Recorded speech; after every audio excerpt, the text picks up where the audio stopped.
So, Sadhguru, welcome to Boston. I read that you started learning yoga when you were 11 years old, and your first class that you taught was when you were 25 years old on 23rd September 1983 to 7 students. And now you are changing lives all over the world with your concept of inner engineering and yoga. So please explain to us the essence of that inner engineering and your concept of yoga. See, if you utter the word yoga today, particularly in this part of the world, people are thinking about twisting their bodies, standing on their head, holding their breath or whatever. The word yoga means union. When we say union, what we are looking at is, if you look at the fundamental longing of every human being, wherever they are, they want to be something more. If that happens, something more, something more, something more, endlessly. Right. So if you look at it, all they want is limitless expansion. Right.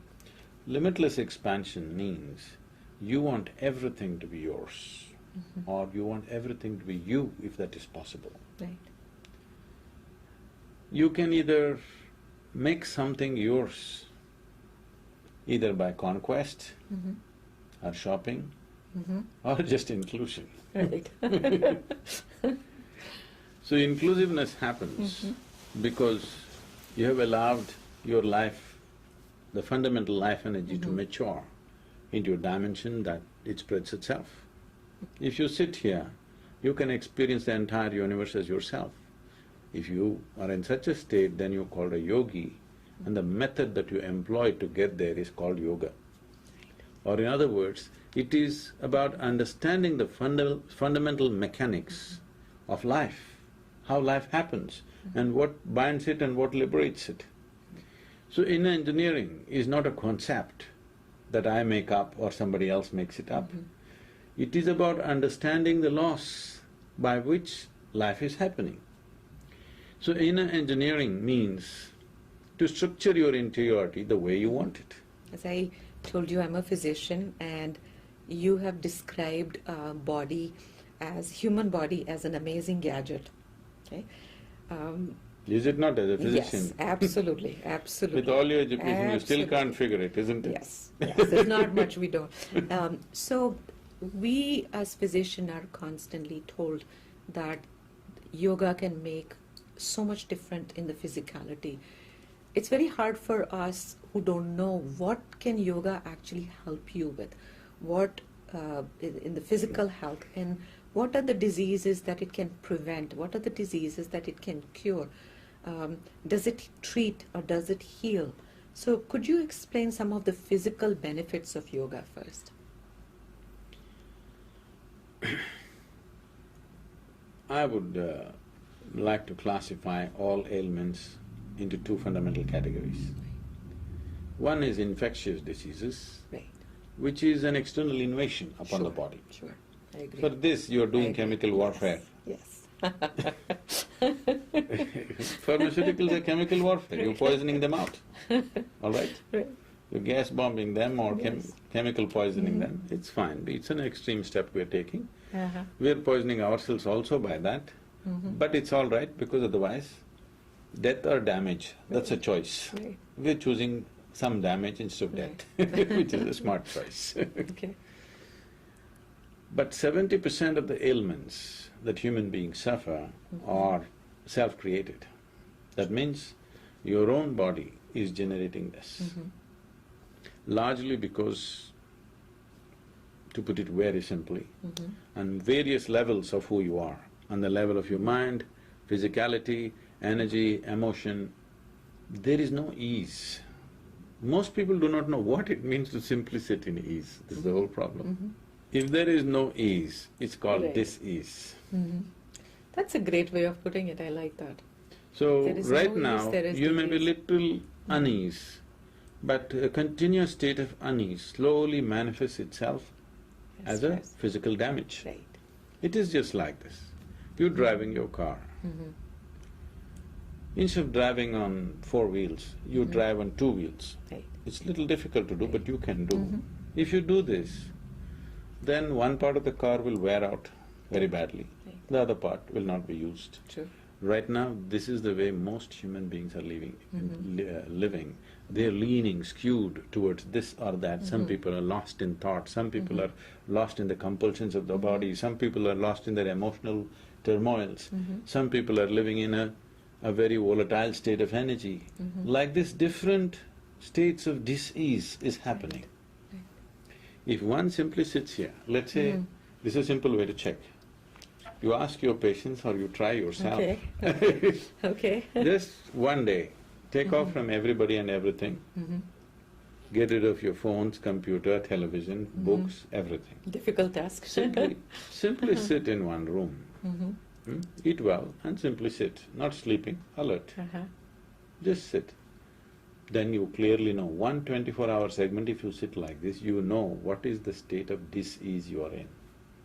Whether it becomes a medically recognizable or diagnosable ailment or not is a question of how sturdy your constitution is, what parts of your body are inherently weak from your parentage or whatever. Right, right, genetically. Depending upon that, it will play up in that way.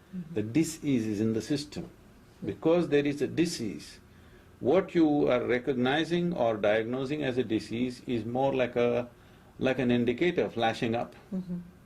So, in chronic ailments, whatever the symptoms that you're seeing, they're essentially like the proverbial tip of the iceberg. Right now, modern medicine is purely symptomatic. So, when it comes to chronic ailments, modern medicine can manage the disease for people. But they cannot remove it because the problem is not in the symptoms. The symptom is dependent upon who you are. Right. For the same problem, you may be showing asthma, I may be showing diabetes, somebody else may be showing blood pressure or something like this. For the same stress level or for the same disease that three of us may be going through. Right. But once somebody has a disease, I can understand the prevention part, living a healthier life. But once somebody has a disease, can yoga cure any disease? Like a lot of times we hear claims people who have cancer have been cured by yoga, or people who have certain diseases which are already established by the medical world. Are there any diseases that you feel that can be cured by yoga? Because I see back pain and a lot of things, The spinal problems, essentially, see, there are certain parts of your body whose ability to regenerate is very high. There are certain parts of your body where the ability to regenerate is not so high. True. So it depends which type of… what type of manifestation, let me not call it a disease. For the same dis-ease, what type of manifestation is happening in your body, accordingly what part of the body, accordingly whether it can recover quickly with certain practice or not, will happen. So there is no one standard, yes, we can cure everything. In principle, yes. Anything that is chronic, yes. But in practical sense, on a day-to-day practical sense, now somebody has cancer, now I will never tell him do yoga, I will tell him just take the treatment. Absolutely. We will help you to recover from the treatment because treatment is so exerting and damaging to the human body. After that, so that relapses and repetitions don't happen, we can put them on various practices. When somebody is at a risk of life, that's not the time to do yoga. That'll be silly to do that. Sure. But at the same time, for various other things that people are suffering, which may not be immediately life-threatening, but over a period of time it'll curtail their life, it'll curtail the span of their life, such things can be easily reversed with yoga. If you talk to me about hypertension, I would say 100%. Really? We can get you back. Diabetes, 90% to 80%, 80% of the people, we can get them back. If you talk about cardiac ailments, unless serious damage has happened, most of the time we can get them back. These are all things which are the big killers in the world. Right. How about what we see as physician is a lot of back pains which we feel, which we learn that is treated. You look at the by- way the American furniture is. If you sit down, it sinks. I'm bolstering myself up to sit straight. I better sit straight. I'm saying Okay, right. spine is not one piece of bone as you know it. Right. It is a delicate arrangement of bones. Right. And it is the conduit for the entire nervous system to pass through. Absolutely. Because in the process of evolution, as the neurological system got more and more complicated, nature saw it needs protection. So slowly it assembled this, and it has various other possibilities apart from just the way medical science is looking at it. In yoga, the spine is seen as the axis of the universe. Oh, really? Okay. Already if you have back pain, if I say you your spine is the axis of the universe, it looks very threatening. Why this is so is, why this is said is, your experience of the universe is just the way it's happening within you. There have been things where doctors have given me a few weeks to live sometimes in this country. They said, I'm a blue light emergency, I should not get onto your plane. But in a matter of weeks I recovered completely by doing a few things within myself.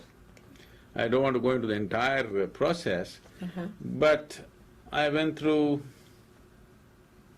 some 18 blood tests, in 18 different hospitals, and some 7 MRIs, and they all said, this is it. Really? There's nothing we can do because we don't even know what's the cause of this. Okay. But in 2 weeks' time, I completely recovered. In about 21 days, I was trekking in Tibet at 18,000 feet above the sea level, okay? That's amazing, that's amazing. Why I'm saying this is, see, this whole entire body you constructed from within, isn't it? Right. You did not build it from outside. This entire body you created from within. So the manufacturer of this body is within you. Right. So if you have access to the manufacturer, once you grasp that, fixing it is not difficult because when you're able to create an entire body, doing a little repair job is not such a big deal.